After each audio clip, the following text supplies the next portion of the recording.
રસપ્રદ માહિતી તમે અહીં જે લેખ આપ્યો છે તે પેટ્રોલ અને ડીઝલ પર જીએસટી લાગુ થવા અને તેના ભાવમાં સંભવિત ઘટાડા વિશે છે. તમારા દ્વારા આપવામાં આવેલ લેખના મુખ્ય મુદ્દાઓ નીચે મુજબ છે. પેટ્રોલ ડીઝલના ભાવમાં સંભવિત ઘટાડા વિશેના મુખ્ય મુદ્દાઓ.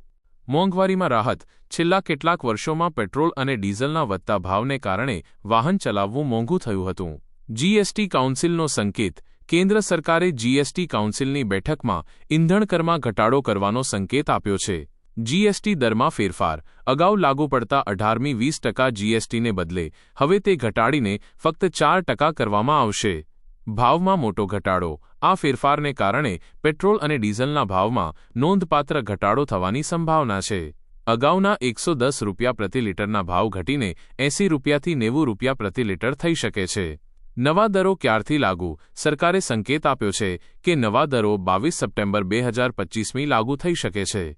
વ્યાપક ફાયદા. આ ઘટાડાથી માત્ર વાહન માલિકોને જ નહીં પરંતુ માલસામાન અને પરિવહન ખર્ચમાં પણ ઘટાડો થશે. રોજિંદી વસ્તુઓ સસ્તી થશે. ખેડૂતો અને નાના વ્યવસાયો માટે રાહત મળશે. તહેવારોની મોસમ દરમિયાન ફુગાવાને નિયંત્રિત કરવામાં મદદ મળશે. નોંધ.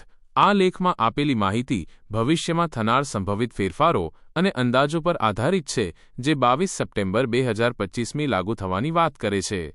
ભારતમાં હજુ સુધી પેટ્રોલ અને ડીઝલ પર જીએસટી લાગુ કરવામાં આવ્યો નથી. તેના પર કેન્દ્ર સરકારની એક્સાઇઝ ડ્યુટી અને રાજ્ય સરકારોનો વેટ મૂલ્ય વર્ધિત કર લાગે છે. આ સમાચાર વિશે તમને બીજું કંઈ જાણવું છે?